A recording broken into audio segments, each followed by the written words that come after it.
언니, 저 아저씨 사진 속 남자랑 똑같이 생겼어. 꽁꽁 언 손으로 군고구마를 굽던 9살 수진이가 검은 승용차를 가리키며 말했습니다. 쌍둥이 언니 수빈이도 고개를 돌렸어요. 정말이었습니다. 1년 전 돌아가신 엄마가 매일 밤 꺼내보시던 낡은 사진 속 그 남자와 똑같은 얼굴이었어요.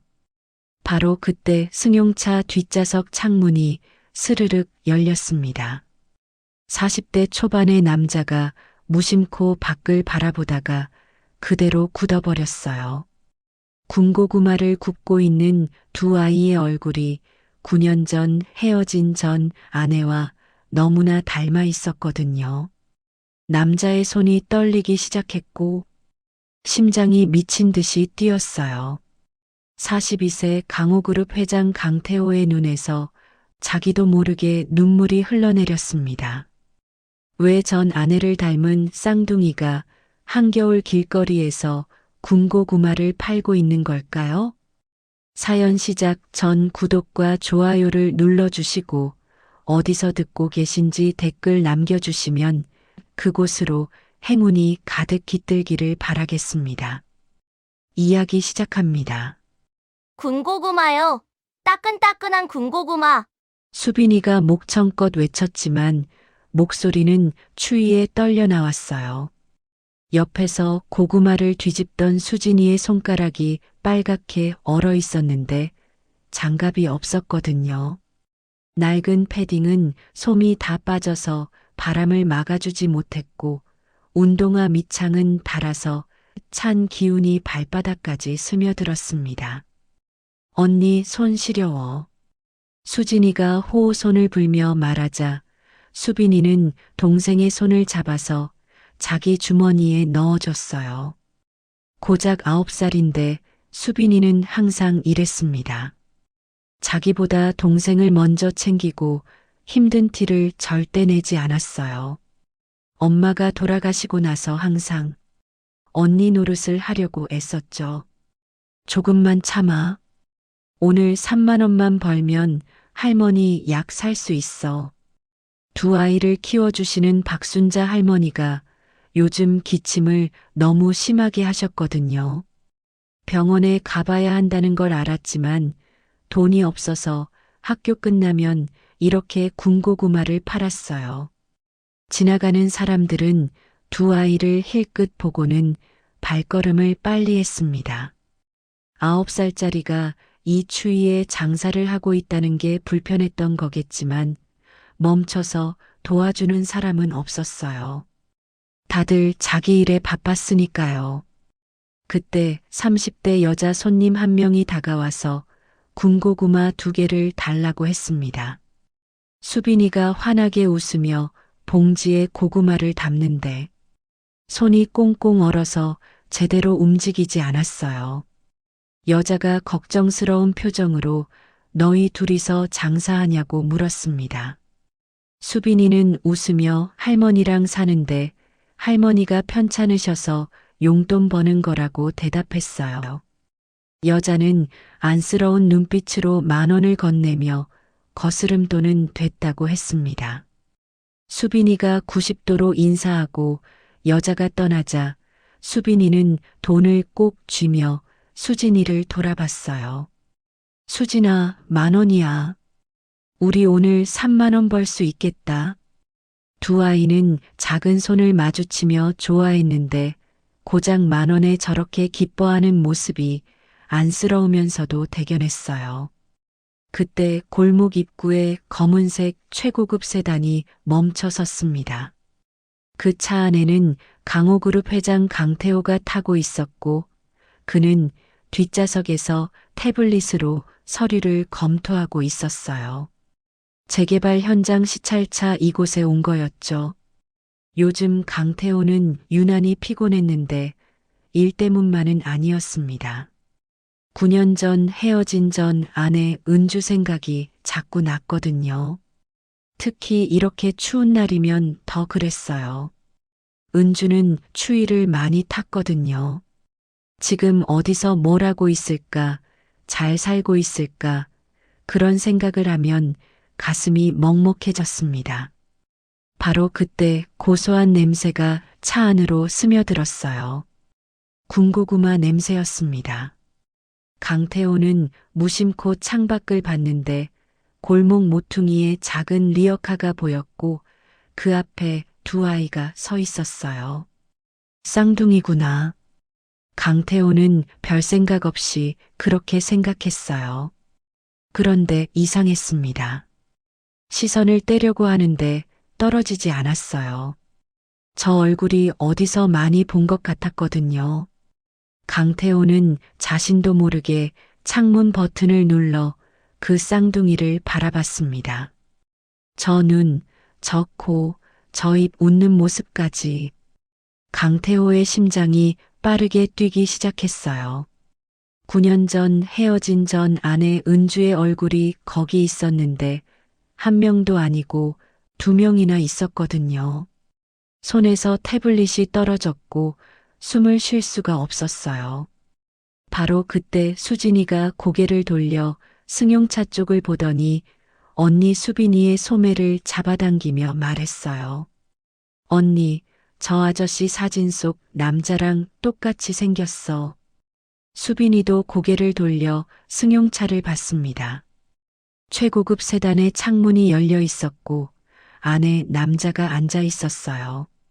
정말이었습니다. 엄마가 돌아가시기 전까지 매일 밤 꺼내보시던 낡은 사진 속 그 남자였어요. 사진 속에서는 젊었지만 지금은 나이가 들어 보였는데 눈매와 코, 전체적인 인상이 똑같았습니다. 진짜네. 엄마 사진 속 남자랑 똑같이 생겼어.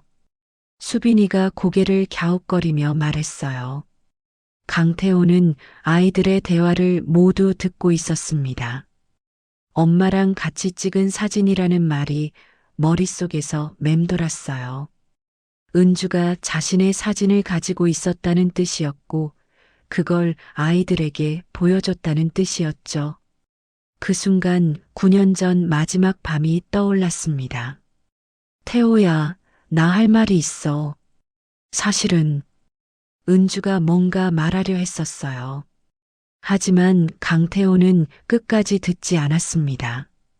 듣기가 두려웠거든요. 들으면 마음이 흔들릴 것 같아서 돌아서서 나와버렸죠. 설마 그때 은주가 하려던 말이. 강태호의 눈에서 눈물이 흘러내렸는데 멈출 수가 없었어요. 9년 동안 몰랐습니다. 은주가 임신했다는 것도, 아이를 낳았다는 것도, 혼자서 쌍둥이를 키웠다는 것도요. 회장님? 회장님 괜찮으세요? 박 실장이 놀라서 뒤를 돌아봤지만 강태호는 대답할 수 없었어요. 목이 메어서 소리가 나오지 않았거든요. 그는 떨리는 손으로 차 문을 열고 비틀거리며 아이들에게 다가갔습니다. 수빈이와 수진이는 갑자기 다가오는 남자를 보고 움찔했어요. 눈물 범벅이 된 얼굴로 다가오는 모습이 무서웠거든요.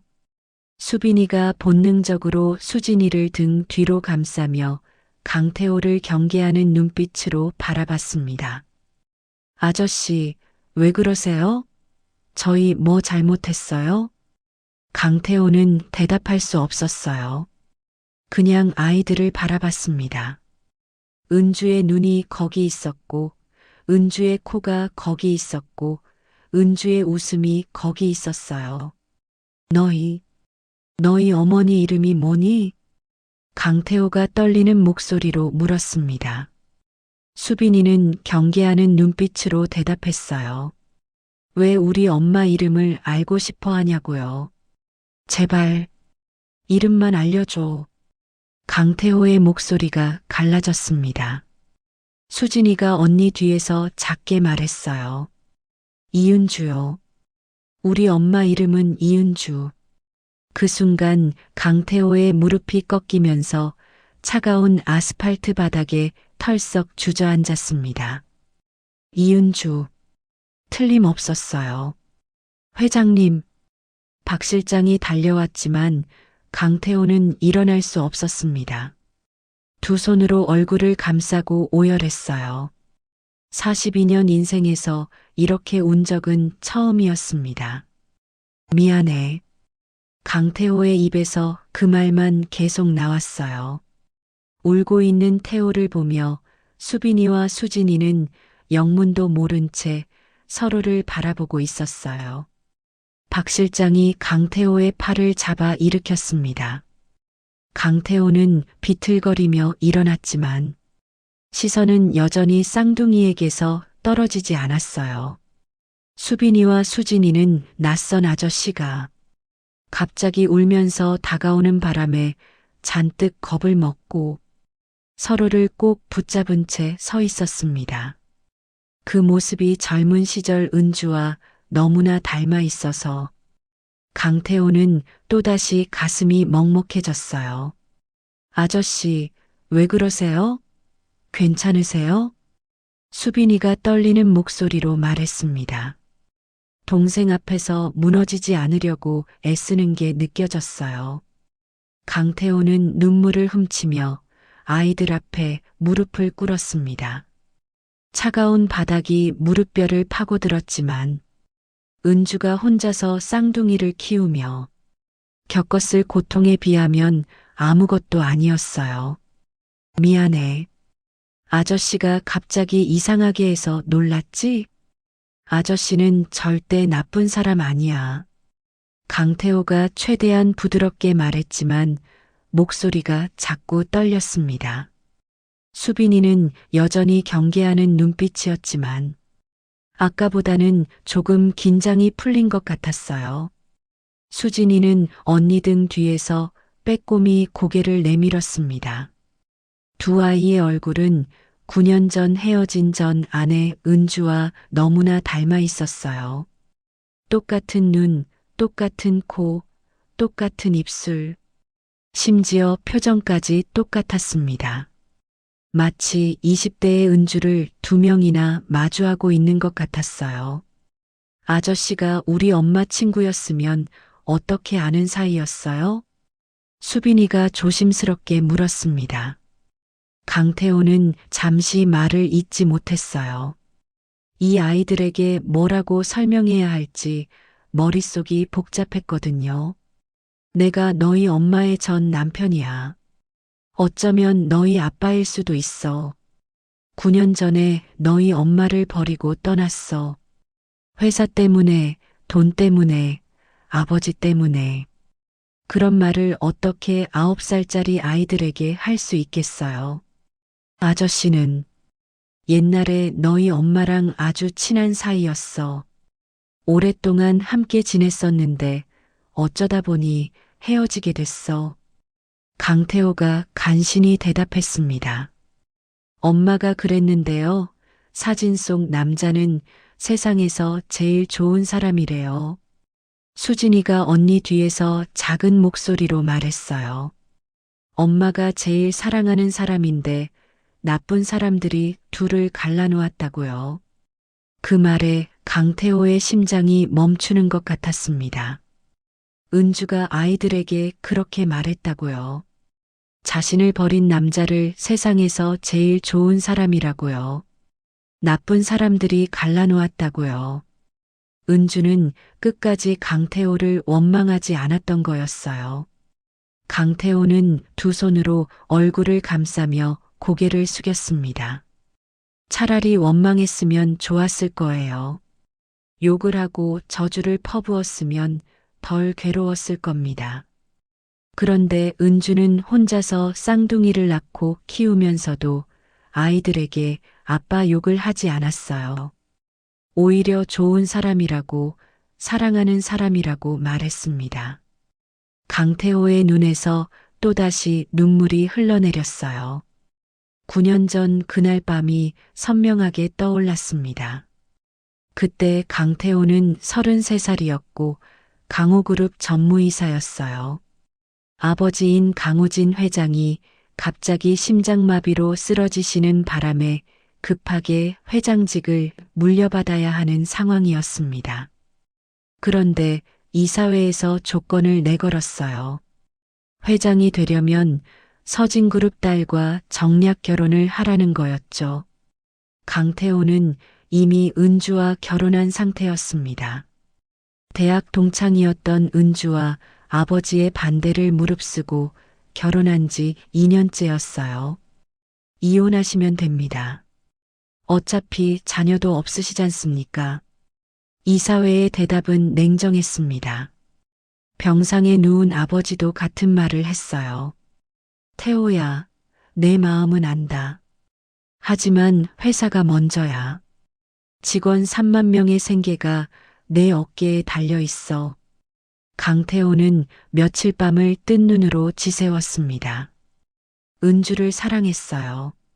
하지만 3만 명의 직원과 그 가족들을 생각하면 자신의 사랑만 고집할 수가 없었습니다.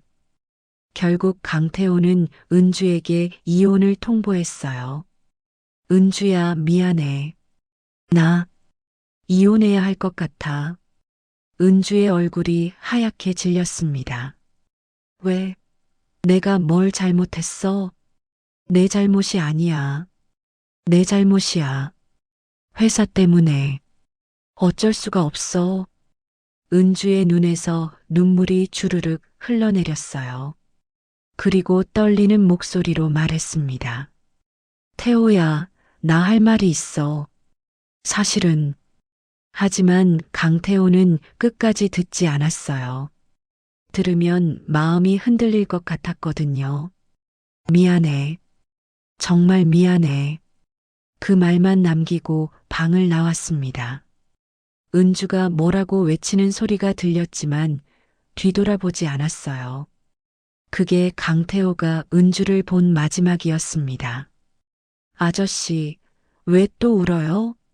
수진이의 작은 목소리에 강태호는 정신을 차렸어요. 눈물이 또 흘러내리고 있었습니다. 아니야, 괜찮아. 그냥 너희 엄마 생각이 나서. 수빈이가 조심스럽게 다가와서 강태호의 손을 잡았어요. 차갑고 작은 손이었습니다. 얼마나 오래 추위 속에서 군고구마를 팔았으면 이렇게 손이 얼어 있을까요? 아저씨도 우리 엄마 좋아했어요? 수빈이가 물었습니다. 강태호는 고개를 끄덕였어요. 응. 아저씨는 너희 엄마를 세상에서 제일 사랑했어. 그 말에 수진이가 환하게 웃었습니다. 그럼 아저씨는 진짜 좋은 사람이네요. 엄마가 그랬거든요. 그 사람은 좋은 사람인데 나쁜 사람들 때문에 힘들었을 거래요. 원망하지 말래요. 강태호의 가슴이 무너지는 것 같았어요. 은주는 끝까지 자신을 감싸주었구나. 자신을 버린 남자를 아이들에게 좋은 사람이라고 말해주었구나. 너희 엄마가 돌아가셨다고 했지? 강태호가 떨리는 목소리로 물었습니다. 수빈이가 고개를 끄덕이며 대답했어요. 네. 작년 겨울에요. 병원에서 폐렴이라고 했는데 병원비가 없어서 치료를 제대로 못 받으셨대요. 할머니가 그러셨어요.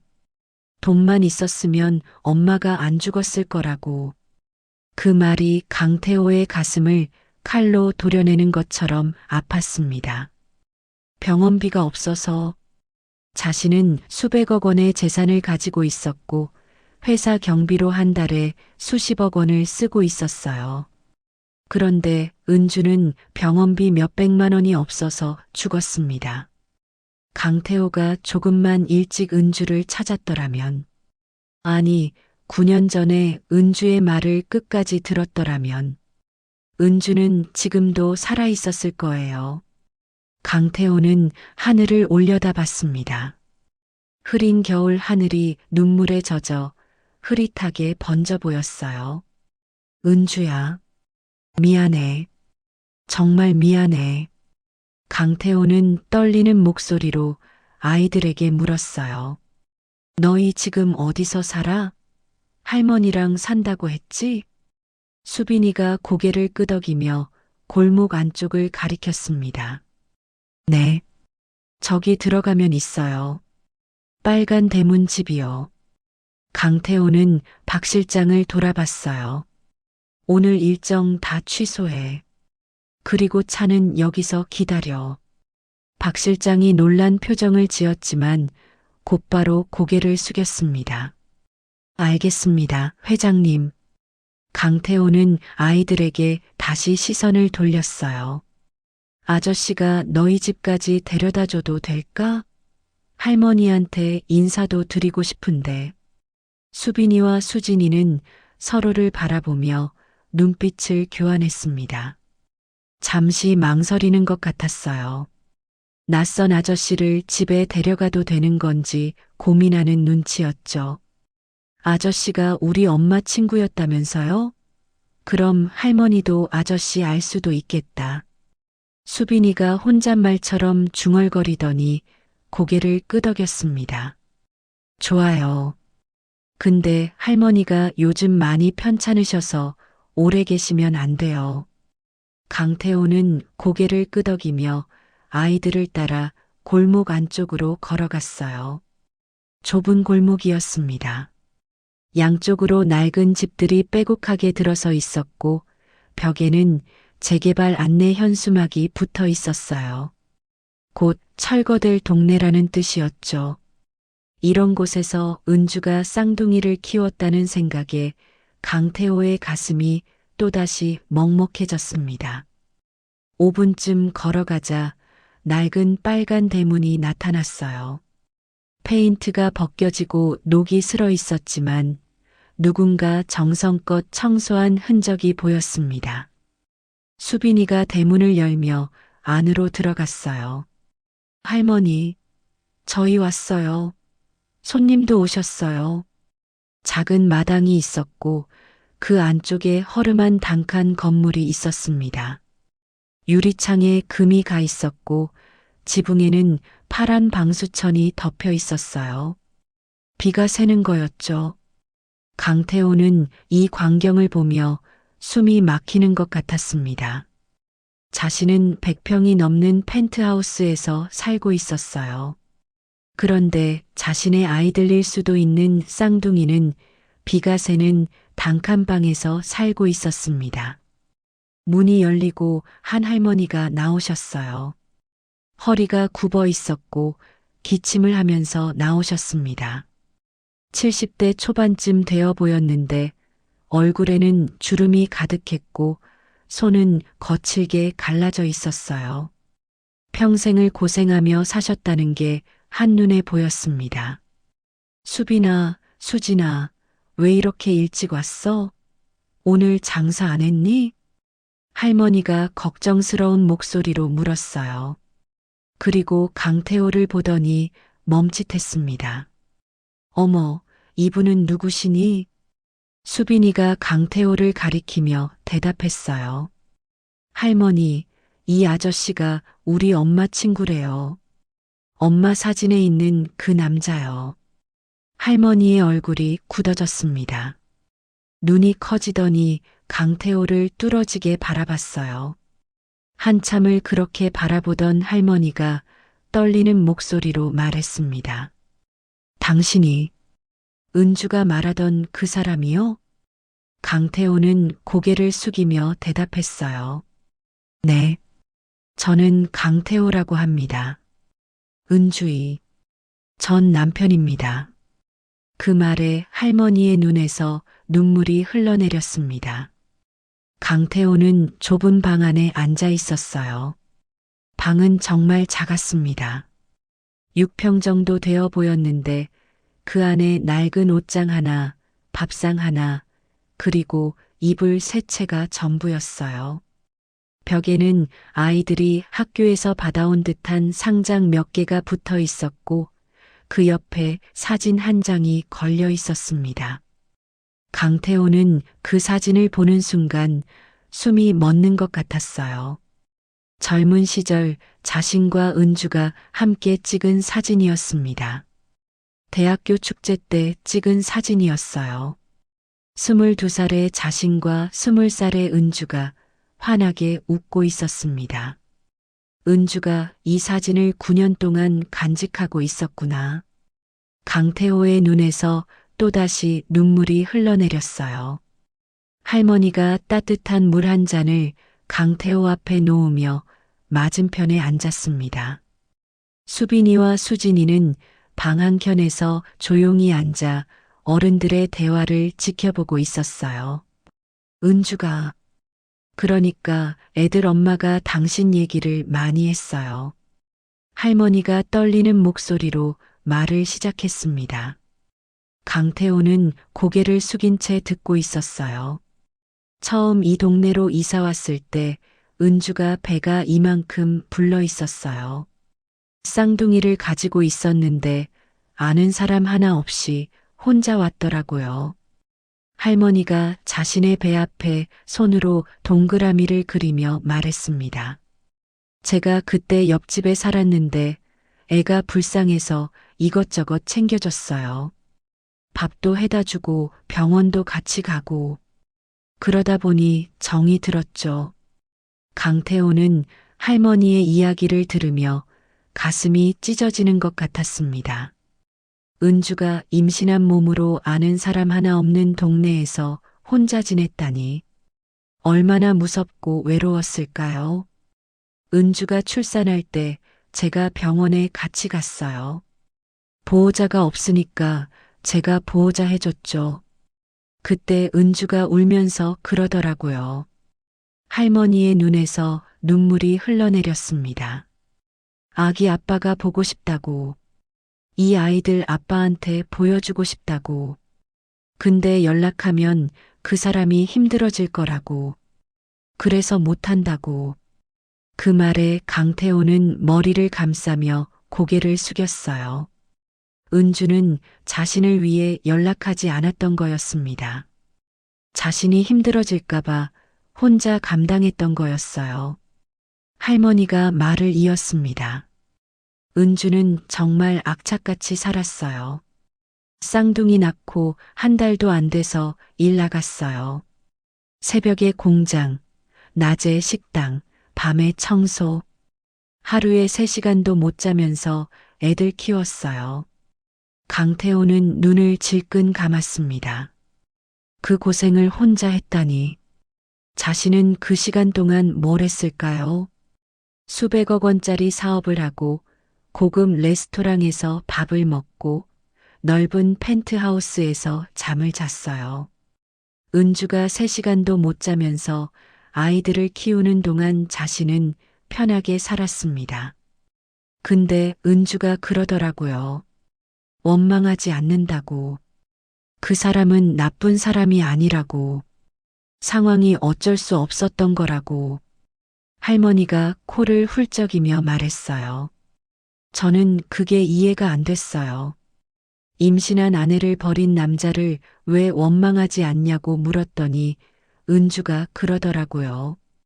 강태호가 천천히 고개를 들어 할머니를 바라봤습니다. 그 사람은 저보다 더 힘들었을 거예요. 저를 버리고 싶어서 버린 게 아니에요. 그 사람도 울면서 떠났어요. 그러니까 원망하면 안 돼요.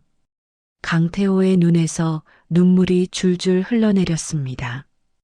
은주가 그렇게 말했다고요. 자신이 울면서 떠났다는 걸 알고 있었다고요. 그리고 원망하지 않았다고요. 제가 9년 동안 아무것도 몰랐습니다. 은주가 임신한 줄도, 아이를 낳은 줄도, 이렇게 힘들게 살았던 줄도.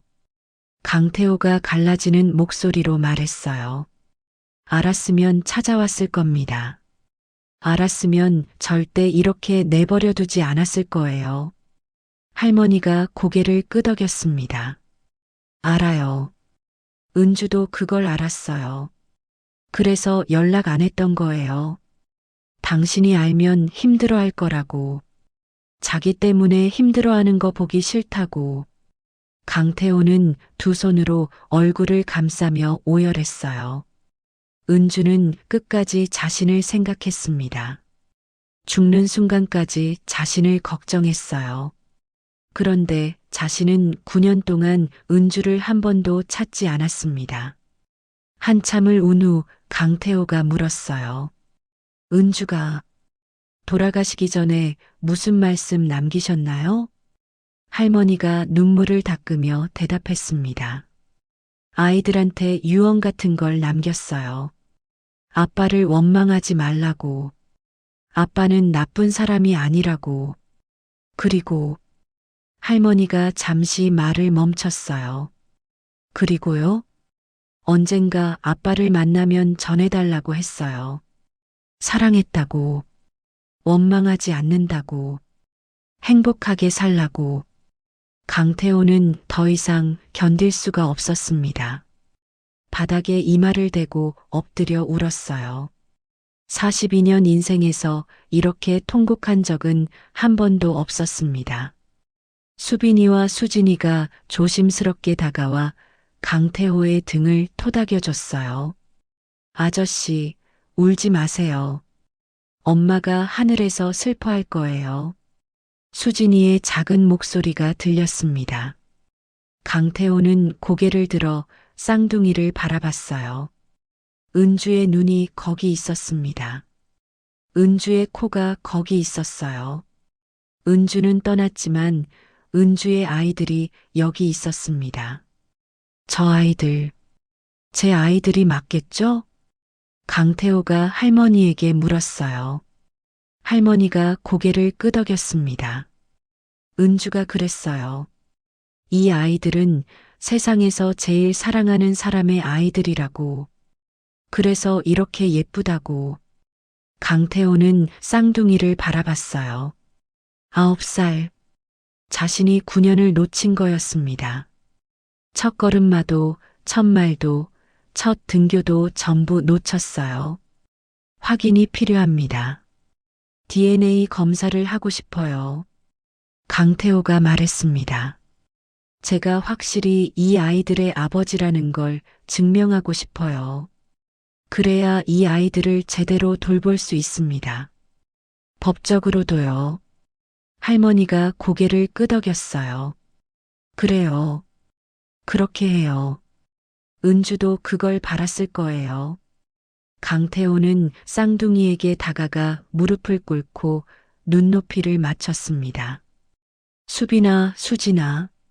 아저씨가 검사를 좀 하고 싶은데 괜찮겠니? 아프지 않아. 입안에서 솜으로 살짝 닦기만 하면 돼. 수빈이와 수진이는 서로를 바라봤어요. 그리고 고개를 끄덕였습니다. 아저씨가 정말 우리 아빠인지 알 수 있는 거예요? 수빈이가 물었어요. 강태호는 가슴이 뜨거워지는 걸 느꼈습니다. 응, 그걸 확인하는 거야. 수진이가 작은 목소리로 말했어요. 아저씨가 진짜 우리 아빠면 좋겠다. 그 말에 강태호의 눈에서 또다시 눈물이 흘러내렸습니다. 3일 후 강태호는 검사 결과를 들고 다시 그 골목을 찾았습니다. 손에 들린 서류 봉투가 무겁게 느껴졌어요. 안에는 DNA 검사 결과지가 들어 있었는데 검사기관에서 전화가 왔을 때 강태호는 무릎에 힘이 풀려서 사무실 바닥에 그대로 주저앉았습니다. 99.99% 일치. 수빈이와 수진이는 자신의 친딸이었어요. 9년 동안 존재조차 몰랐던 자신의 아이들이 이 추운 겨울에 군고구마를 팔며 비가 새는 단칸방에서 살고 있었습니다. 강태호는 그 결과지를 받아들고 한참을 멍하니 앉아 있었어요. 기쁨보다는 죄책감이 먼저 밀려왔습니다. 은주가 혼자 임신하고 혼자 출산하고 혼자 아이들을 키우는 동안 자신은 뭘 하고 있었을까요? 넓은 펜트하우스에서 편하게 자고 고급 레스토랑에서 밥을 먹고 수백억 원짜리 사업을 하고 있었어요. 은주가 새벽 공장에서 일하고 낮에 식당에서 일하고 밤에 청소하면서 하루 3시간도 못 자는 동안 자신은 그렇게 살았습니다. 강태호는 빨간 대문 앞에서 잠시 멈춰 섰어요. 심호흡을 하고 문을 두드렸습니다. 잠시 후 문이 열리고 수빈이의 얼굴이 나타났는데 3일 전 경계하던 눈빛과는 완전히 달라져 있었어요. 강태호가 가져다 준 따뜻한 패딩을 입고 있었고 빨갛게 얼어있던 볼에도 혈색이 돌아 있었습니다. 수빈이는 강태호를 보자마자 환하게 웃으며 문을 활짝 열었어요. 아저씨 또 오셨어요? 수진이가 아저씨 언제 오나 계속 물어봤는데 잘 됐다. 할머니도 오늘은 기침을 덜 하셔서 좀 나아지신 것 같아요. 수빈이의 목소리가 밝았습니다.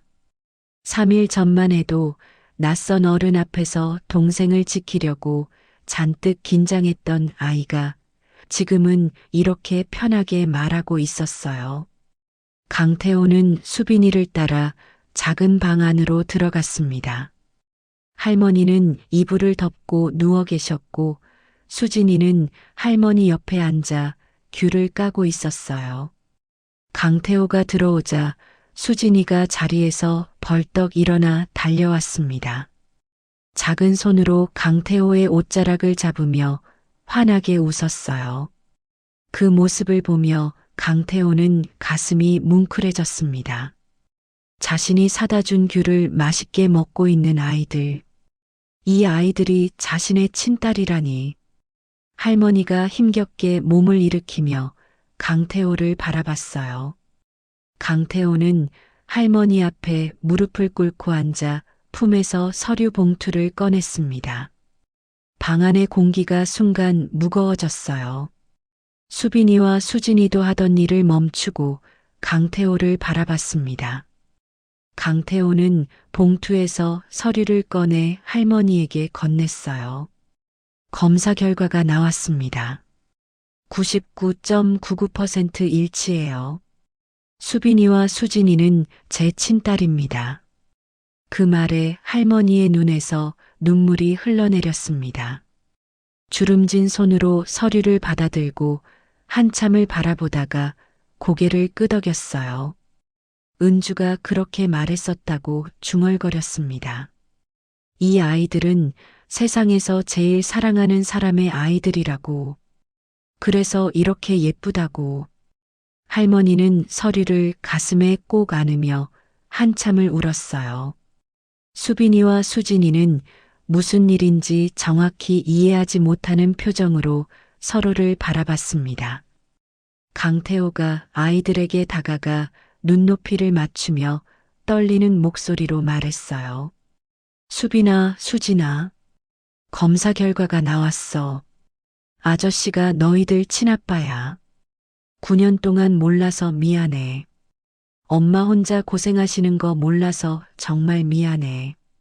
그 말에 수진이가 먼저 눈물을 터뜨리며 강태호에게 달려들었습니다. 작은 팔이 강태호의 목을 감싸 안았어요. 수빈이는 잠시 멈칫하더니 눈물을 훔치며 천천히 다가왔습니다. 언니답게 울지 않으려고 애쓰는 게 보였지만 결국 입술이 파르르 떨리더니 눈물이 쏟아졌어요. 강태호는 두 딸을 꼭 안으며 펑펑 울었습니다. 9년이었어요. 9년 동안 이 아이들은 아빠 얼굴도 모른 채 엄마와 단둘이 살았습니다. 엄마가 죽은 후에는 할머니와 셋이서 군고구마를 팔며 하루하루를 버텼어요. 자신이 9년을 놓친 거였습니다. 첫 걸음마도, 첫 말도, 첫 등교도, 생일 파티도 전부 놓쳤어요. 은주가 혼자 감당한 거였습니다. 한참을 울고 나서 강태호는 할머니에게 말했어요. 어머니, 제가 아이들을 데려가겠습니다. 그리고 어머니도 함께 모시고 싶어요. 어머니가 안 계셨으면 은주도 아이들도 어떻게 됐겠습니까? 어머니는 이 아이들의 진짜 할머니예요. 할머니는 한참을 말없이 강태호를 바라봤어요. 그리고 눈물을 닦으며 고개를 끄덕였습니다. 은주가 하늘에서 보고 있을 거라고 작게 중얼거렸어요. 강태호는 할머니의 손을 잡았습니다. 거칠고 갈라진 손이었어요. 평생을 고생하며 살아온 손이었습니다. 강태호는 할머니와 아이들을 차에 태우고 서울 최고의 종합병원으로 향했어요. 강태호가 후원 이사로 있는 병원이었습니다. 병원에 도착하자 원장이 직접 마중을 나왔어요. 할머니는 이런 대우를 받아본 적이 없어서 당황한 표정이었고 수빈이와 수진이도 눈이 동그래져서 병원 안을 두리번거렸습니다. 검사 결과는 예상보다 심각했어요. 할머니는 만성기관지염의 초기 폐렴 증상까지 있었고 영양실조와 빈혈도 심했습니다. 담당 의사가 강태호에게 조용히 말하길 조금만 더 늦었으면 위험했을 수 있다고 했어요. 최소 2주는 입원해야 한다고 했습니다. 강태호는 최고의 치료를 부탁하며 비용은 신경 쓰지 말라고 말했어요. 은주가 병원비 없어서 제대로 치료 못 받고 돌아가셨다는 말이 계속 머릿속을 맴돌았거든요. 같은 일을 반복할 수는 없었습니다. 할머니가 입원실에 들어가고 강태호는 아이들과 함께 병실 앞 복도에 앉았어요. 수진이가 강태호의 옷자락을 잡으며 작은 목소리로 물었습니다. 아빠, 우리 엄마도 이런 병원에 왔으면 안 죽었을까? 할머니가 그랬거든요. 엄마가 돈만 있었으면 안 죽었을 거라고. 그 말에 강태호의 심장이 찢어지는 것 같았어요. 9살짜리 아이의 입에서 나온 말이라고는 믿기지 않았습니다. 강태호는 수진이를 안아 무릎에 앉히고 수빈이도 옆으로 끌어안았어요. 응. 아빠가 그때 엄마를 찾았으면 엄마 안 죽었을 거야. 그러니까 할머니는 꼭 나으실 거야. 아빠가 지킬 거야. 너희들도 지킬 거야. 이제는 절대 안 놓칠 거야.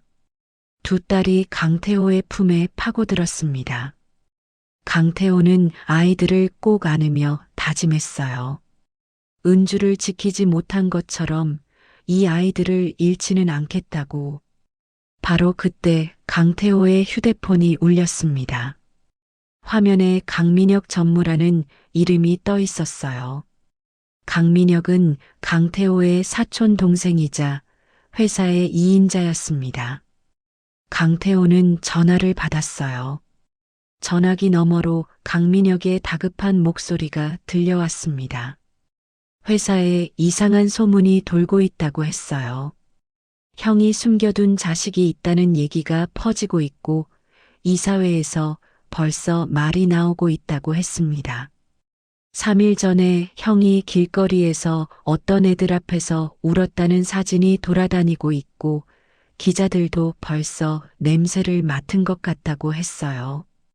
강태호의 표정이 굳어졌습니다. 그날 골목에서 휴대폰을 꺼내던 사람들이 생각났어요.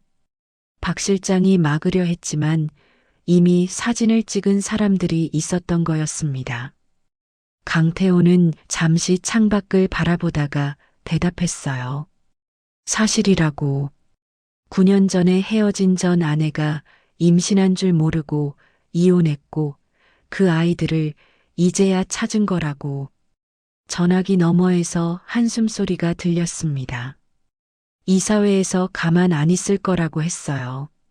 정략 결혼 파기하고 숨겨둔 자식까지 있었다는 게 알려지면 주가도 문제라고 했습니다. 강태호는 단호하게 대답했어요. 그건 자신이 알아서 할 거라고. 전화를 끊고 강태호는 창밖을 바라봤습니다. 예상했던 일이었어요. 하지만 이 아이들을 포기할 수는 없었습니다. 9년 전에 은주를 포기한 것처럼 또다시 도망칠 수는 없었어요. 다음 날 아침 강태호는 회사로 출근했습니다. 엘리베이터에서 내리자마자 직원들의 시선이 느껴졌어요.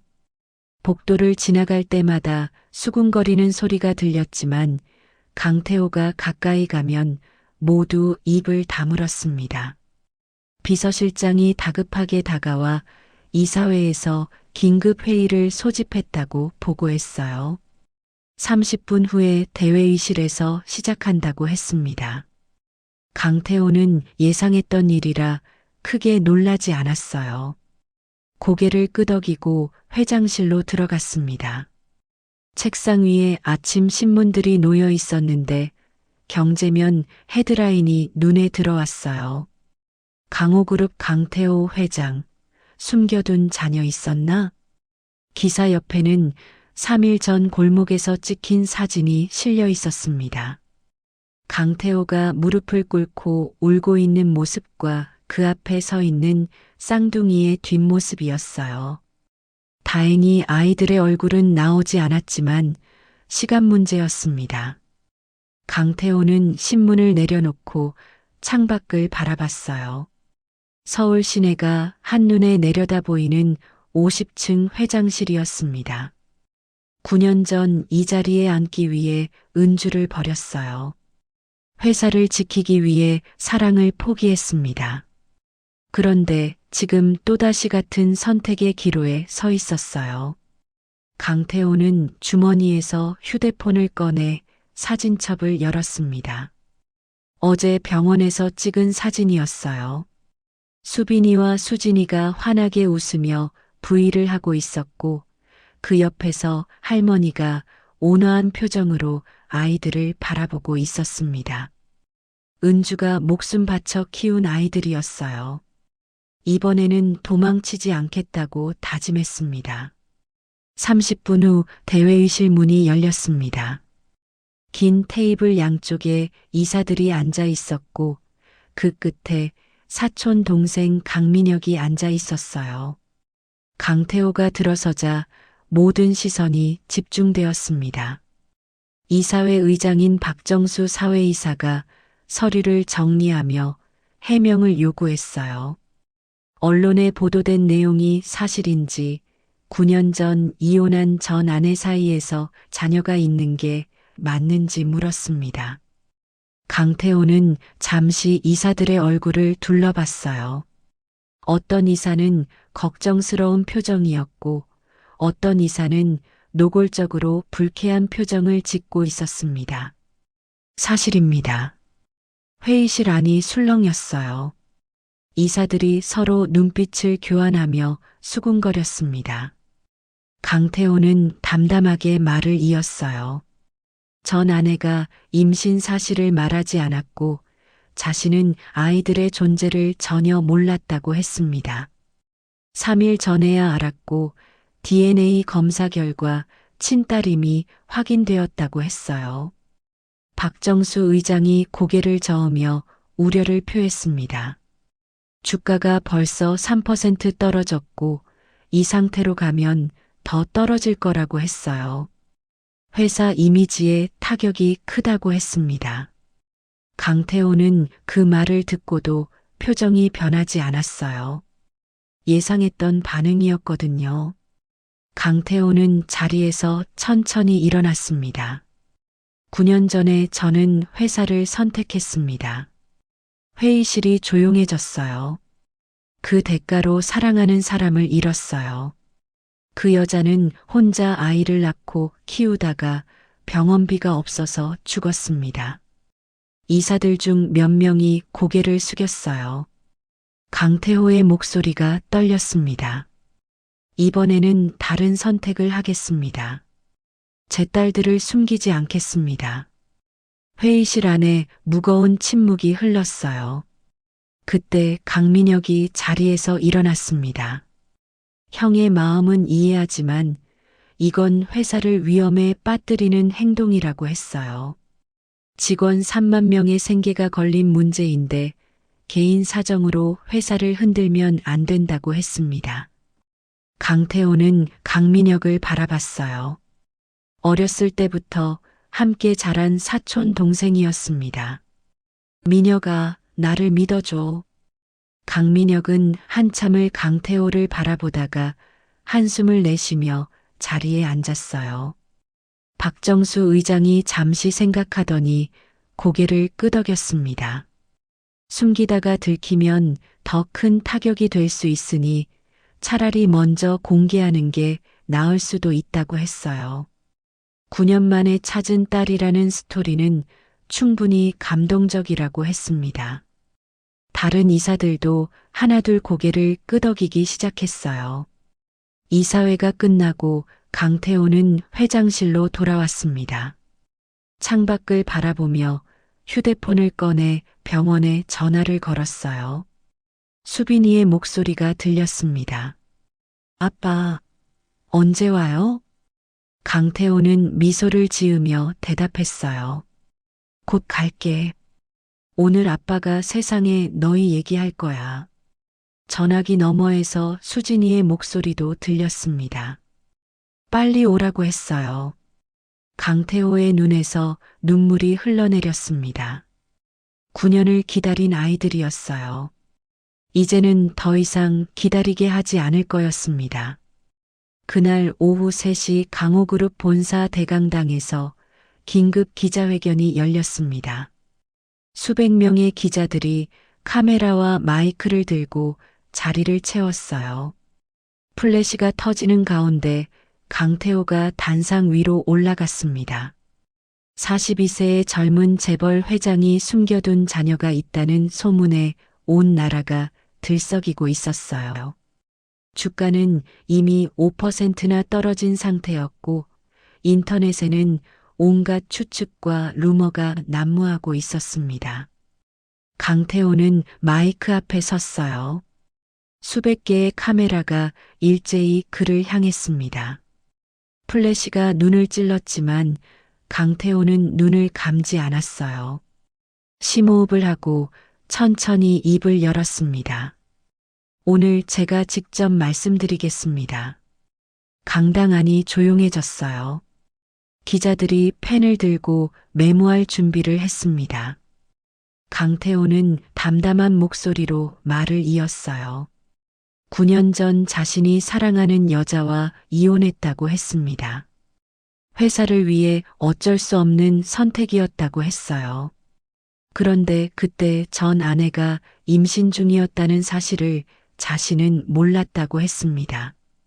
전 아내는 임신 사실을 말하지 않았고 혼자 쌍둥이를 낳아 키웠다고 했어요. 강당 안이 술렁였습니다. 기자들이 서로 눈빛을 교환했어요. 강태호는 말을 멈추지 않았습니다. 전 아내는 새벽에 공장에서 일하고 낮에 식당에서 일하고 밤에 청소를 하면서 하루에 3시간도 못 자고 아이들을 키웠다고 했어요. 그러다가 1년 전에 병원비가 없어서 제대로 치료도 못 받고 세상을 떠났다고 했습니다. 자신은 그 사실을 5일 전에야 알았다고 했어요. 강당 안이 완전히 조용해졌습니다. 기자들 중 몇 명은 펜을 내려놓고 강태호를 바라보고 있었어요. 강태호의 목소리가 떨렸습니다. 제 딸들은 9살입니다.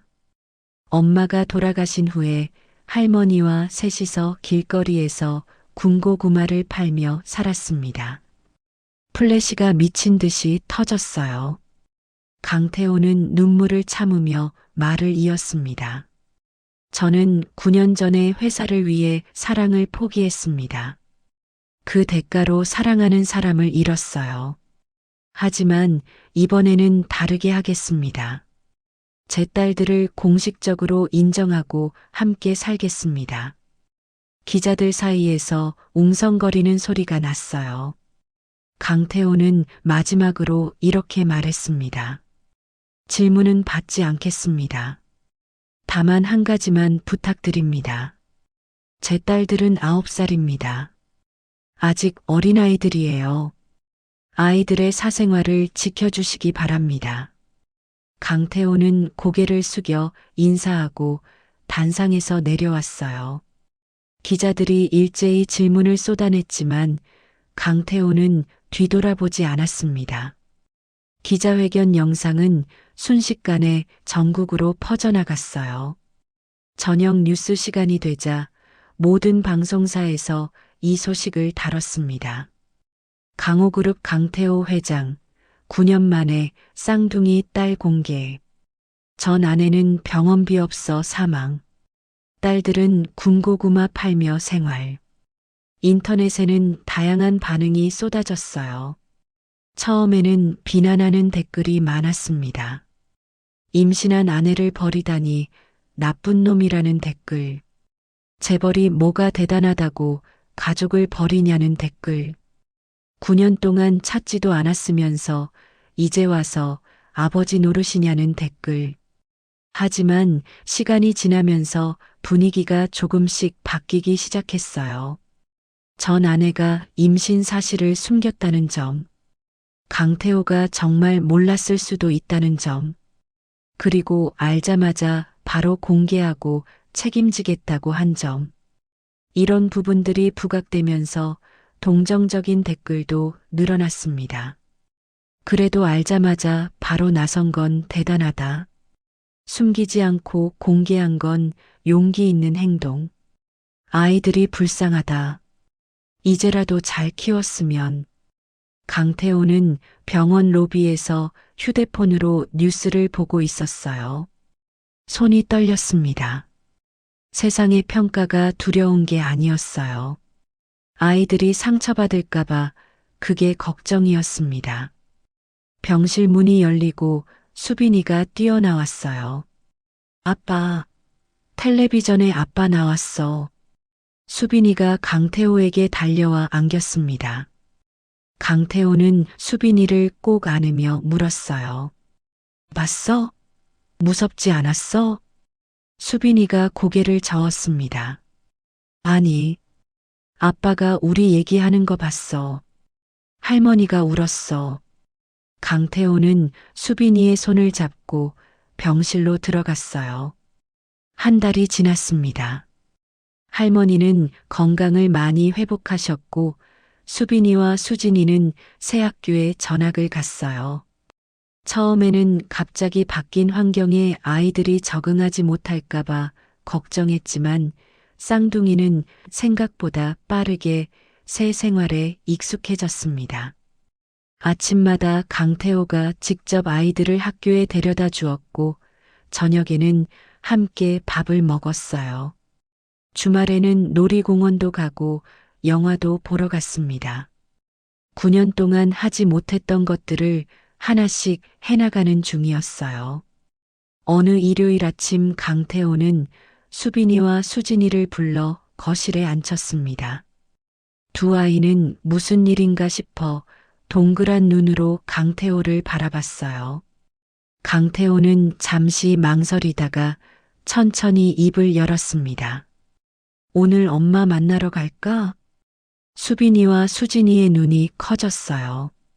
1년 전 엄마가 돌아가신 후로 묘지에 한 번도 가보지 못했거든요. 돈이 없어서 버스 타고 갈 엄두를 못 냈습니다. 수진이가 먼저 고개를 끄덕였어요. 엄마 보고 싶었어. 수빈이도 고개를 끄덕이며 눈물을 글썽였습니다. 강태호는 두 딸의 머리를 쓰다듬으며 말했어요. 할머니도 모시고 같이 가자. 오후에 강태호는 할머니와 쌍둥이를 차에 태우고 경기도 외곽에 있는 공원묘지로 향했습니다. 은주가 묻혀 있는 곳이었어요.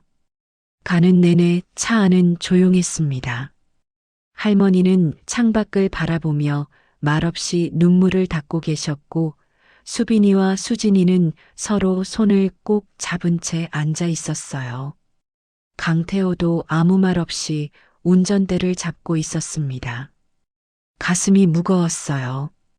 9년 동안 은주를 찾지 않았던 자신이 이제 와서 무슨 자격으로 은주의 무덤 앞에 서는 건지 부끄러웠습니다. 공원묘지에 도착했을 때 하늘은 맑았어요. 바람이 살랑살랑 불어왔고 나무들이 부드럽게 흔들렸습니다. 강태호는 꽃다발을 들고 할머니와 아이들과 함께 은주의 묘지로 걸어갔어요. 작은 비석이 보였습니다. 이은주 1983-2023. 그 앞에 서자 강태호의 다리가 후들거렸어요. 은주가 여기 누워 있다는 게 실감이 나지 않았습니다. 20대에 처음 만났던 은주의 얼굴이 떠올랐어요. 밝게 웃던 모습, 수줍게 고개를 숙이던 모습, 자신을 바라보며 사랑한다고 말하던 모습, 그 모든 게 눈앞에 아른거렸습니다. 수빈이와 수진이가 비석 앞에 무릎을 꿇고 앉았어요. 엄마, 우리 왔어. 수빈이가 떨리는 목소리로 말했습니다. 엄마가 말한 아빠 찾았어. 아빠가 우리 데리러 왔어. 수진이가 비석을 어루만지며 말했어요. 엄마, 우리 이제 아빠랑 살아. 아빠 집 진짜 커.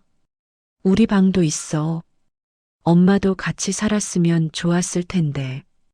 두 아이의 눈에서 눈물이 흘러내렸습니다. 강태호는 그 모습을 보며 가슴이 찢어지는 것 같았어요. 은주가 살아 있었다면 지금 이 아이들 옆에 있었을 거예요. 넓은 집에서 함께 살고 맛있는 것도 먹고 행복하게 살았을 거예요. 그런데 자신 때문에 은주는 혼자 고생하다 죽었습니다. 강태호는 비석 앞에 무릎을 꿇었어요. 이마가 차가운 바닥에 닿도록 깊이 고개를 숙였습니다. 은주야, 미안해. 목소리가 갈라졌어요. 9년 동안 찾지 못해서 미안해. 혼자 고생하게 해서 미안해. 아이들 엄마 없이 크게 해서 미안해. 눈물이 바닥에 뚝뚝 떨어졌습니다. 이제라도 내가 아이들 잘 키울게. 내가 사랑한 만큼 나도 사랑할게. 아프지 않게, 배고프지 않게, 외롭지 않게 키울게. 강태호는 한참을 그렇게 엎드려 있었어요. 할머니가 다가와 강태호의 등을 토닥여 주었습니다. 은주가 들었을 거야. 고마워하고 있을 거야. 강태호는 고개를 들어 비석을 바라봤어요. 바람이 불어와 꽃다발의 꽃잎이 살랑거렸습니다. 마치 은주가 대답하는 것 같았어요. 괜찮아. 원망 안 해. 아이들 잘 부탁해. 강태호의 눈에서 또다시 눈물이 흘러내렸습니다. 해가 질 무렵 강태호와 가족들은 집으로 돌아왔어요. 차에서 내리는데 수진이가 강태호의 손을 꼭 잡았습니다. 아빠, 오늘 엄마 만나서 좋았어. 강태호는 수진이를 안아 올렸어요. 응, 아빠도 좋았어. 수빈이도 강태호의 옷자락을 잡으며 말했습니다. 아빠, 우리 자주 엄마 보러 가자. 엄마 외로울 것 같아. 강태호는 고개를 끄덕였어요. 그래, 자주 가자. 엄마한테 우리가 잘 살고 있다고 보여주자. 할머니가 뒤에서 미소를 지으며 그 모습을 바라보고 있었습니다. 은주가 하늘에서 보고 있을 거라고 작게 중얼거렸어요. 네 식구는 함께 집으로 들어갔습니다. 그날 밤 아이들을 재우고 강태호는 거실 창문 앞에 섰어요. 서울의 야경이 한눈에 내려다 보였습니다. 9년 전 이 자리에 서서 은주를 떠나보냈어요. 회사를 위해, 직원들을 위해, 아버지를 위해. 그게 옳은 선택이라고 믿었습니다. 하지만 그건 핑계였어요. 자신이 겁쟁이였던 거예요. 사랑을 지킬 용기가 없었던 거예요. 그 대가로 은주는 혼자 아이를 낳고 혼자 키우다가 혼자 죽었습니다. 강태호는 주머니에서 낡은 사진 한 장을 꺼냈어요. 은주가 가지고 있던 사진이었습니다. 대학 축제 때 함께 찍은 사진이었어요. 22살의 자신과 20살의 은주가 환하게 웃고 있었습니다. 은주가 이 사진을 9년 동안 간직하고 있었어요. 매일 밤 꺼내보면서 울었다고 했습니다. 강태호는 사진을 가슴에 품었어요. 은주야, 고마워. 창밖으로 별이 반짝이고 있었습니다. 아이들 키워줘서 고마워. 나를 원망하지 않아줘서 고마워. 끝까지 사랑해줘서 고마워. 눈물이 흘러내렸지만 강태호는 웃고 있었어요. 나도 사랑해. 9년 전에도, 지금도, 앞으로도 영원히. 바람이 창문을 살짝 흔들었습니다. 마치 은주가 대답하는 것 같았어요. 나도 사랑해. 행복하게 살아. 아이들 부탁해. 강태호는 고개를 끄덕이며 창밖을 바라봤습니다. 별이 유난히 밝게 빛나고 있었어요. 은주가 저기서 지켜보고 있는 것 같았습니다. 강태호는 방으로 돌아가 잠든 쌍둥이를 바라봤어요. 수빈이와 수진이가 나란히 누워 평화롭게 자고 있었습니다. 은주를 꼭 닮은 얼굴이었어요. 강태호는 두 딸의 이마에 가볍게 입을 맞추었습니다. 잘 자, 우리 딸들. 아빠가 지켜줄게. 창밖으로 별빛이 쏟아져 들어왔어요. 은주가 보내는 축복 같았습니다. 여러분, 오늘 이야기 어떠셨나요? 9년이라는 시간은 되돌릴 수 없지만 강태호는 남은 인생을 아이들과 함께하기로 결심했습니다. 늦었다고 생각할 때가 가장 빠른 때라는 말이 있죠. 오늘 이야기가 마음에 드셨다면 구독과 좋아요 부탁드리고요. 다음 이야기에서 또 만나요.